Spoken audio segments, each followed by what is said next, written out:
Today in our session we are going to talk about activities used in teaching conditional sentence. Conditional sentences are called also as if clauses or conditional clause. They are used to express the action that the event in the main clause, which is without if, will only take place if the situation in the if clause happens. Conditionals are divided into two main groups: real conditionals and unreal conditionals. Real conditionals deal with real situations, while unreal conditionals describe imaginary, unreal situations. If sentences have four main types: zero conditionals, type 1 conditionals, type 2 conditionals, and conditionals of type 3. First, we will talk about zero conditionals. The formation of zero conditionals are very easy. It has two components: if clause and main clause. In if clause, after the word if, we should use present simple. And also in the main clause, we should use present simple. Let's see it with example. If I am late for school, my teacher gets angry. In the if clause also present simple am, and in the main clause also gets angry, present simple is used. And there is another example for zero conditional. If I miss the bus, I am late for school.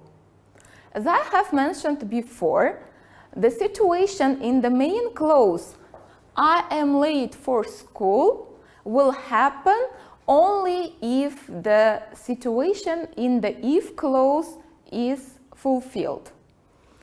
If I don't miss the bus, I am not late for school.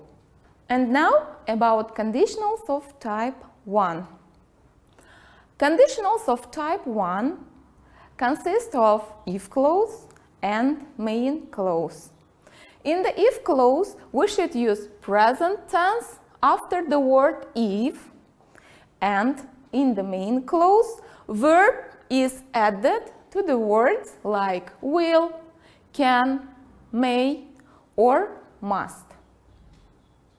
For example, if I go to London, I will see the Big Ben. Here in the if clause, we have used present simple, go. And in the main clause, we have used future simple, will see. Remember that you should not use will in the if part of the sentence. It is very important. Conditional sentences of type 1 refer to the future. An action in the future will only happen if a certain condition is fulfilled by that time. We don't know for sure whether the condition actually will happen or not, but we think that it will happen. Sometimes the main clause of the conditional can be at the beginning of the sentence, and this time we should not use comma. If the if clause comes first, we should use comma. But when main clause comes first, we shouldn't use comma. We can see it with examples. For example, if I don't see him this afternoon, I will phone him in the evening. Here we are using comma because conditional begins with if clause. In the next sentence, I will send her an invitation if I find her address. And in this sentence, main clause comes first, and that's why we haven't used comma. The next type of conditional sentence are conditionals of type 2. The formation of conditional type 2 is like this: if clause, which has formula of if plus past simple, and the main clause, which has the formula of would, could, might plus verb. For example, if I were an astronaut, I would travel to the moon. In the if part, we are using past simple were. And in the main clause, we have used would travel, would plus verb in the main clause. Conditionals of type 2 is an unreal conditionals, and they are used to talk about what you imagine or what you generally do in imaginary situations.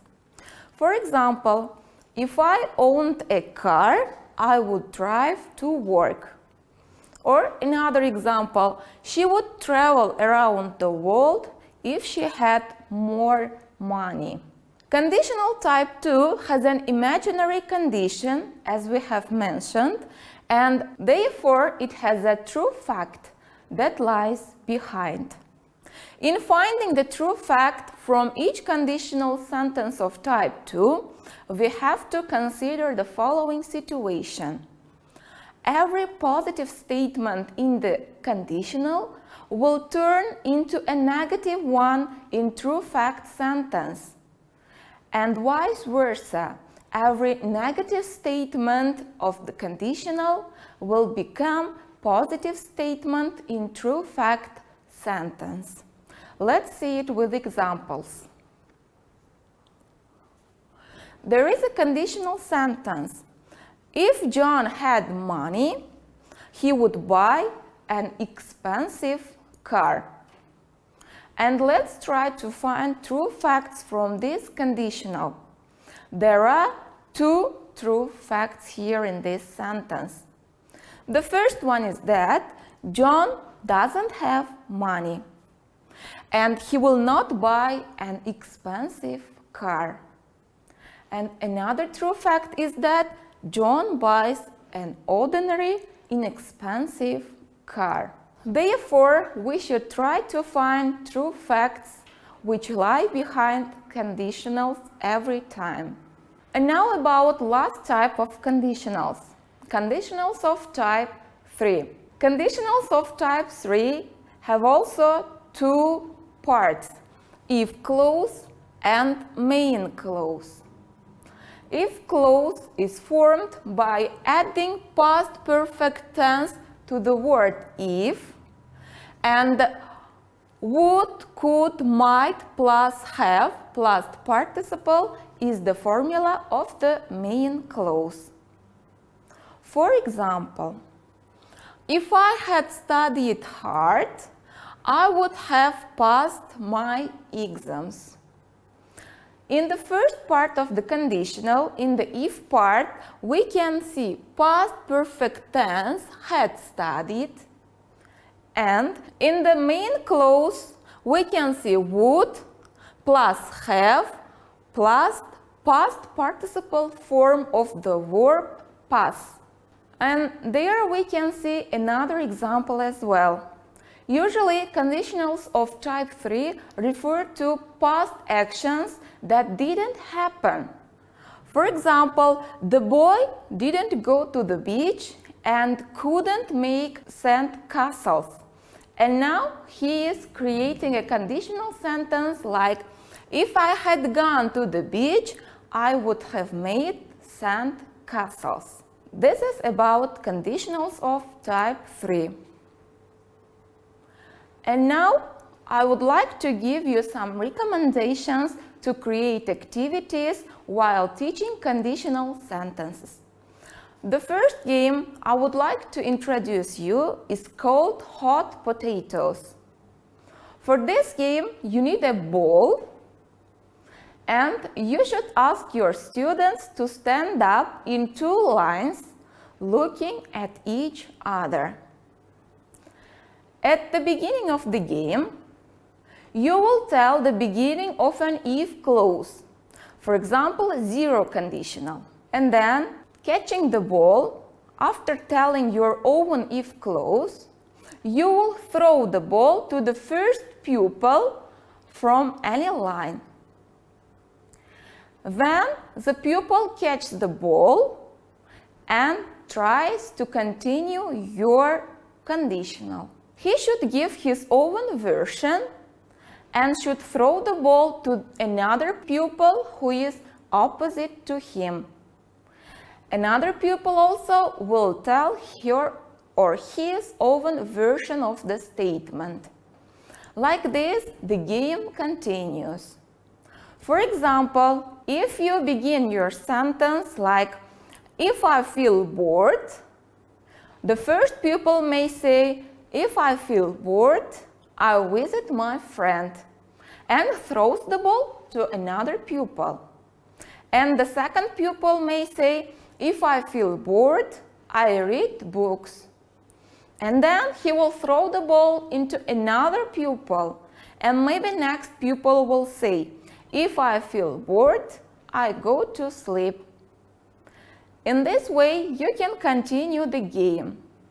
The most important thing here is that they should use the structure that you offer and should add their own version of main clause. The game is called hot potatoes because pupils should be very fast to tell their own versions and to throw the balls. When you say the word stop, any pupil who catches the ball will lose the game.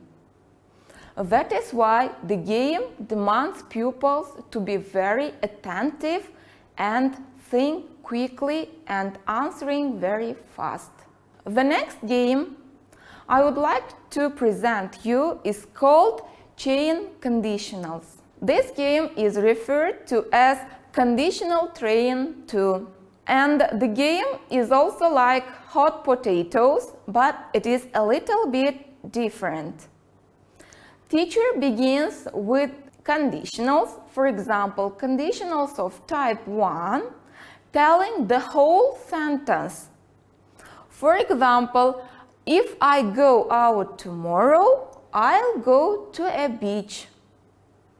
And then pupils should continue the sentence one by one, but pupils should change main clause part of the sentence into if clause and should add main clause of their own version. For example, when you say, if I go out tomorrow, this is your if part, and I'll go to a beach, it is main clause of the conditional. And your pupils will change the second part into an if part. If I go to the beach, I'll sunbathe. In this way, one by one, pupils will add their own main clause, and at the end, you will have an interesting, funny story. If I go to the beach, I will sunbathe. If I sunbathe, I'll get burnt. If I get burnt, I'll go to a pharmacy. Like this, you can make up a whole group story. The next activity I would like to present you is called Questionnaire. You can create the questionnaire by yourself using conditionals of type 2. And you can ask your pupils to give answers again using conditionals of type 2. For example, what would you do if you were a president? The question sounds interesting because most pupils, most children have their own dream and some of them want to be a president. And using their imagination, creativity, your pupils can give you different ideas. And while giving ideas, they should use conditionals of type 2. For example, if I were a president, I would live in a White House. Like these answers will be accepted. Or maybe let's see another question. Where would you go if you had a chance to travel? So your pupils will think, imagine, and then will give their own answers. For example, I would travel to Paris if I had a chance to travel. In this way, your pupils can practice conditionals of type 2. Moreover, the game will be interesting for your pupils. And also, you can ask your pupils to create questionnaire by themselves. Working in pairs, they can ask questions from their partners, and their partners will answer their questions. If you do in this way, your pupils will develop their skills of creating questions using conditionals of type 2 too. The next activity which I want to introduce is a whole group discussion. In this discussion, you will give one problem to your pupils, and using conditionals of type 2, your pupils should try to find solution for the given problem. For example, what would you do if you were responsible for environment? In order to solve this problem, your pupils first of all should have knowledge about conditionals of type 2, and then they should have problem-solving abilities and critical thinking. Moreover, the game demands your pupils to have broad horizon and world view, and they should have some knowledge about environmental problems, because if they don't know what problem is, they cannot find solution. In group, each pupil should give his or her own solution for the problem. What would they do if they were responsible for environment? For example, your pupils can answer in this way. If I were responsible for environment, I would find people who throw litters in the street. Like this, your pupils will practice using conditionals of type 2. Moreover, as I have mentioned before, your pupils will develop their critical thinking and problem-solving abilities. Thank you for your attention. Goodbye.